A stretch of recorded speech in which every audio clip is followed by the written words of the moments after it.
قل هذه سبيلي أدعو إلى الله على بصيرة أنا ومن اتبعني وسبحان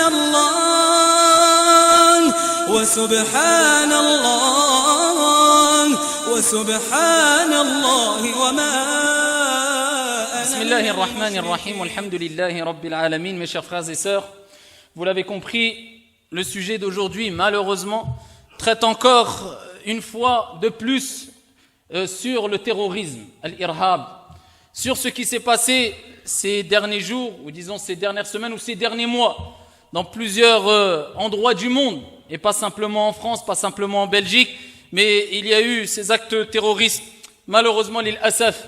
Et il ne faut pas l'oublier aussi, il faut le préciser, le souligner, ici, car c'est des vies humaines, ici, qui ont été tuées, et la vie humaine, eh bien, peu importe la personne, la couleur qu'elle avait, ou peu importe la nationalité qu'elle avait, ou peu importe, à partir du moment où on a tué injustement une personne, eh bien, ici, il faut rappeler et condamner cela fermement, que ce soit un Turc, ou que ce soit un Marocain, ou que ce soit un Français ou un Belge, ou peu importe.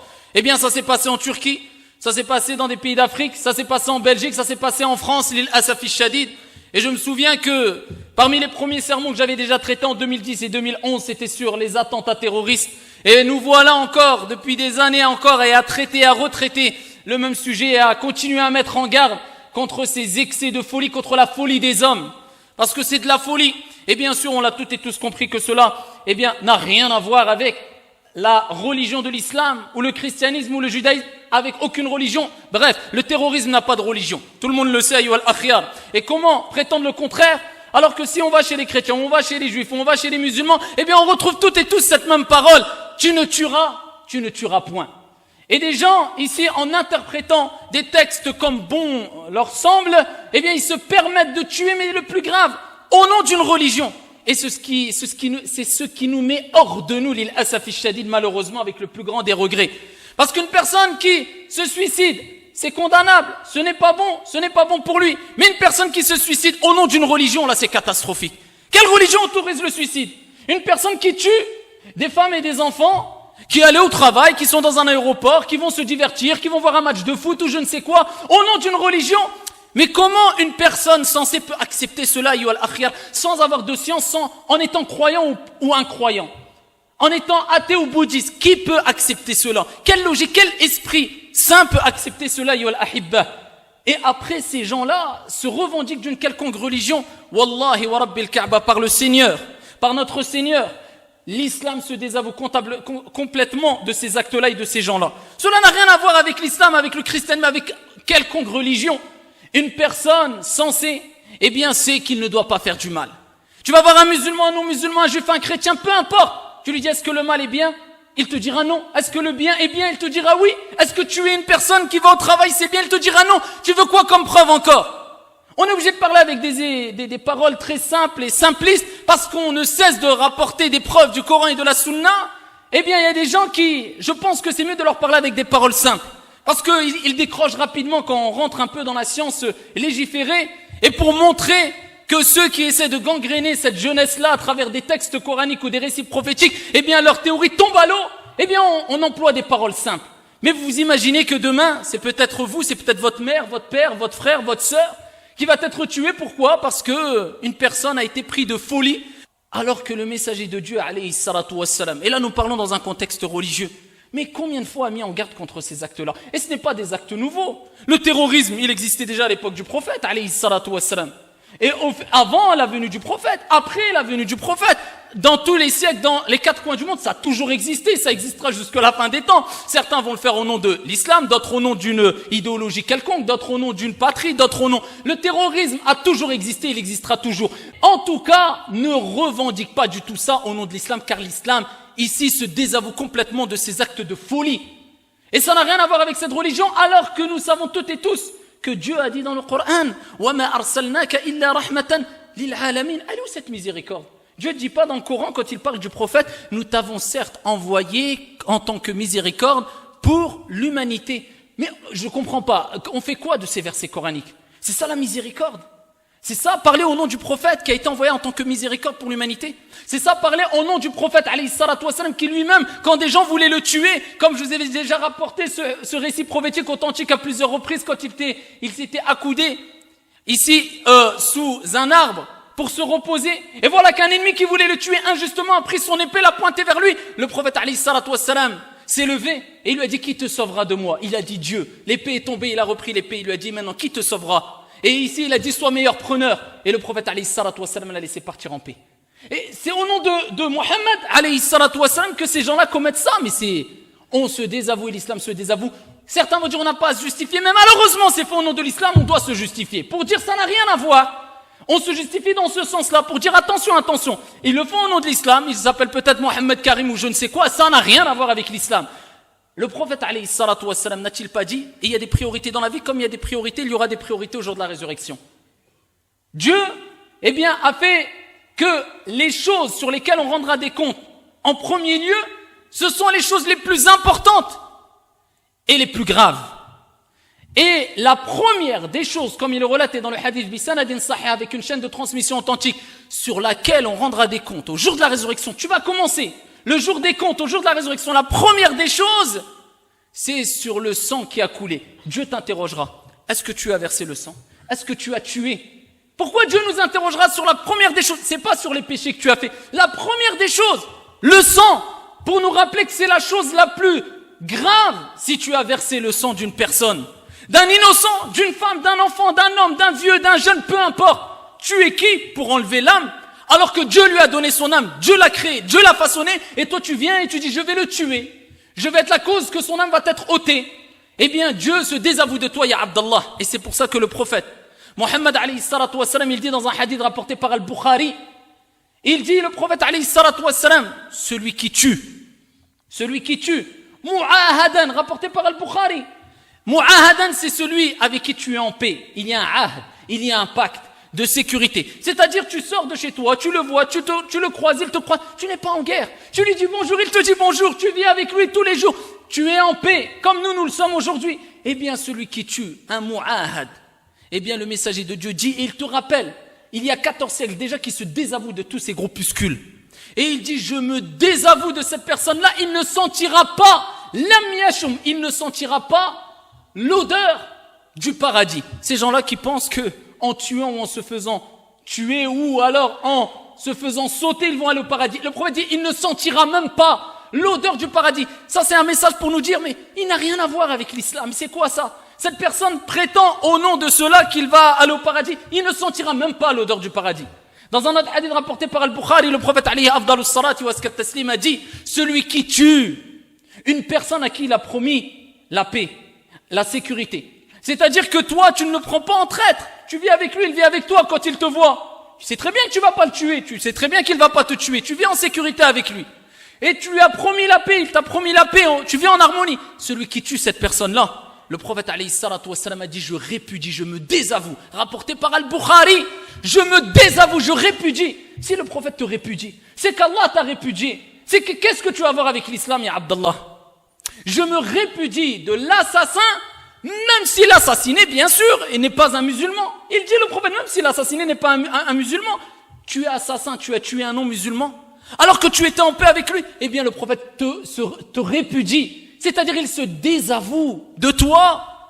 Et tous ces textes-là, après on les met de côté, on dit, mais non, nous on a d'autres textes. Et ça, on va voir les dangers quelquefois du littéralisme, qui est accompagné ici avec le suivi des passions. Et la plupart de ces jeunes, vous le savez très bien, ils ne connaissent peut-être même pas 2 ou 3 pages du Coran par cœur. Ils ne s'assisent quasiment, si ce n'est jamais, dans les assises de sciences, dans les mosquées hautes. Non, ils font leur propre religion, c'est facile. Nous, on n'apprend pas, on n'étudie pas, on connaît la vérité, on a lu 3 versets coraniques. Et maintenant, on va adapter ces versets coraniques comme bon nous semble. Et ensuite, on fait ce qu'on veut. Et laisse-nous tranquilles. On n'a pas besoin des savants. On a le Coran. Voilà les pensées. Ici qu'ont ces jeunes-là, les pauvres. Et ces gens qui se font engrainer, bien sûr que c'est une minorité. Et encore heureux, on est combien de musulmans en France? On est combien de musulmans ici dans le monde? Eh bien, si tous les musulmans étaient des terroristes, on sait très bien que c'est une minorité. Mais c'est un problème. Et il faut y remédier, il faut donner des solutions concrètes. Eh bien, ces gens-là, ils viennent en disant, on est des réformateurs.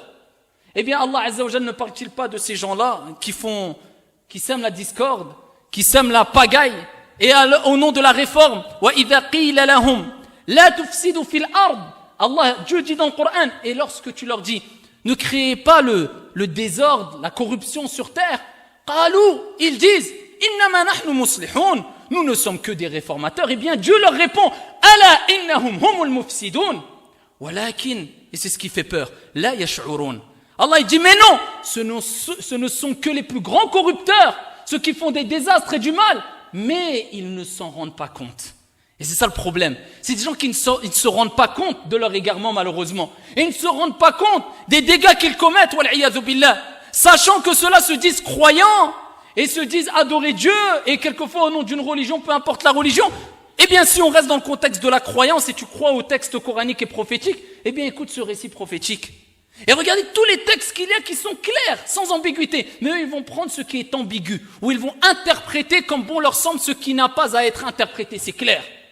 Et quand il y a des choses qui doivent être interprétées, eh bien ils agissent avec un littéralisme accompagné d'ignorance et de passion. Et là, ils prennent les textes sans les interpréter. Ils font n'importe quoi. Rapporté par l'imam At-Tirmidhi, avec une chaîne de transmission authentique. Eh bien, le prophète, alayhi salatu wassalam, il raconte un récit, il nous expose le cas d'une personne qui va rencontrer son Seigneur au jour de la résurrection et qui aura été tué. Injustement, un innocent comme les innocents qui sont morts partout et qu'on n'arrête pas d'entendre dans les quatre coins du monde. Et les gens font ça au nom de l'islam. Wa la hawla wa la quwwata illa billah.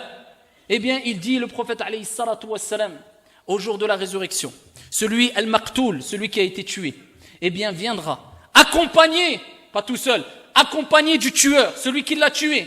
Peu importe la personne, musulman, non musulmane, Dieu va permettre au jour de la résurrection, même aux animaux, de rendre des comptes. Comme il a donné l'exemple, le messager de Dieu, alayhi salatu wassalam, quand il dit que même, ici le bélier qui a donné un coup de plus à l'autre bélier, eh bien au jour de la résurrection, il rendra des comptes sur le coup qu'il a donné et Dieu lui dira à celui qui a pris le coup, redonne-lui l'autre coup. Rends-lui un coup aussi. Aux animaux, que dire de l'être humain? Eh bien celui qui a été tué viendra au jour de la résurrection. Et le prophète alayhi salatu wassalam apporte des paroles qui font froid dans le dos. Et on est obligé de citer ces récits pour réveiller les consciences d'une minorité encore heureux. Eh bien ici, il dit que celui qui a été tué prendra la tête de celui qui l'a tué, alors que lui-même, le sang, eh bien, coulera de son corps. Dû à quoi? Dû aux blessures, dû au meurtre qu'il a vécu. Eh bien ici, le sang coulera, mais il tiendra la tête. D'un côté le front et de l'autre la tête, et il tiendra la tête de celui qui l'a tué. Et il dira, Ya Rab, oh mon Seigneur, Hadha qatalani, celui-là est le tueur, celui-là m'a tué. Et pourquoi le prophète décrit cette situation? Pour rappeler, mettre en garde, attention, tu vas tuer injustement, tu rendras des comptes devant ton Seigneur. Et celui que tu as tué, bien lui, prendra ta tête et te ramènera devant ton Seigneur. Et il se plaindra devant le Seigneur des mondes. Que vas-tu dire devant Allah subhanahu wa ta'ala? Eh bien, tous ces textes, il y en a plein, on pourra en citer des centaines.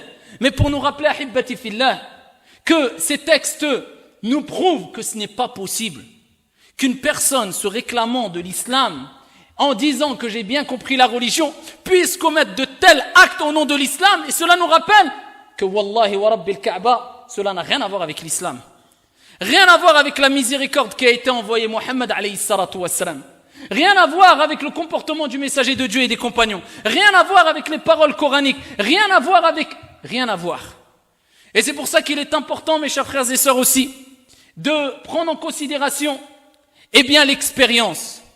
L'expérience des spécialistes et autres qui nous montrent les critères de personnes qui tombent dans cela facilement. Et parmi les critères, eh bien, on retrouve malheureusement, et je ne généralise pas, mais malheureusement, beaucoup de cas qui concernent des jeunes, qui hier étaient des délinquants ou je ne sais quoi, et du jour au lendemain, en 2 mois, il se prétend être sauveur de l'humanité. Pourtant, il n'a étudié ni 1 an ni 2 ans. Il n'a appris ni 15 hizb du Coran, ni 20 hizb du Coran. Il n'a appris ni règles de jurisprudence, ni de fondements de jurisprudence. C'est des gens qui basculent rapidement. Alors qu'hier, c'était des gens qui étaient ou qui faisaient partie des plus grands délinquants. Et je ne dis pas que tout délinquant ou toute personne qui a commis des actes lors de sa jeunesse qui sont répréhensibles et qui s'est repenti automatiquement, c'est un futur terroriste. Non. Mais je dis malheureusement ça, c'est souvent ces cas-là aussi. Donc c'est pour ça qu'il est important, et je le réitère et j'ai déjà dit plusieurs fois, que les parents fassent attention à leurs enfants. Qui leurs enfants côtoient? Est-ce que leurs enfants travaillent bien à l'école? Parce qu'une personne intelligente, je vous l'avais déjà dit, wallahi, qu'une personne qui est universitaire, une personne intelligente, une personne se fera pas avoir, même s'il n'a pas de sens, se fera pas avoir aussi facilement qu'une personne qui n'a jamais été ou quasiment pas été à l'école, qui est bête, excusez-moi. Ça, c'est des bêtises qui sont commises par des gens bêtes.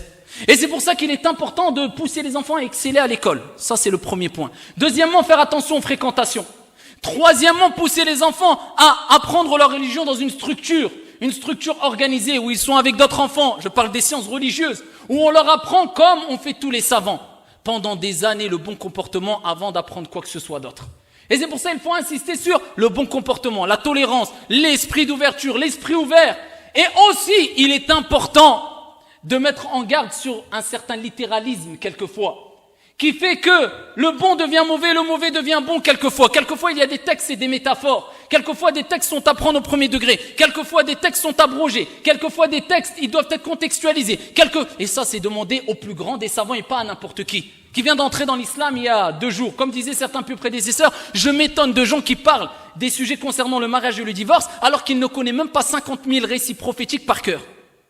À l'époque des plus prédécesseurs, les gens qui parlaient de sujets, ne serait-ce que mariage, divorce, c'était des gens qui connaissaient 50 000, 200 000 hadiths et ils avaient peur. L'imam Ahmad, rahimahullah ta'ala, on lui a posé la question, on lui a dit, ya imam, est-ce qu'une personne qui connaît 100 000 hadiths, il peut donner une fatwa? Il a dit non. 200 000? Non. 500 000? Non. 1 million? J'espère. 1 million? J'espère. Le type, il connaît rien. Il vient et dit non, vous avez rien compris. Moi, pourquoi? J'ai vu sur Internet des montages avec des anachides. On m'a fait croire que j'étais dans un film d'Hollywood et qu'à la clé, j'allais gagner le paradis. T'as gagné quoi? T'as rien gagné. Quel paradis? C'est l'enfer là-bas. Les gens, comme je le dis, je le répète, ils font tout maintenant. Et regardez à cause de ces gens-là. Ils sont partis dans ces pays-là.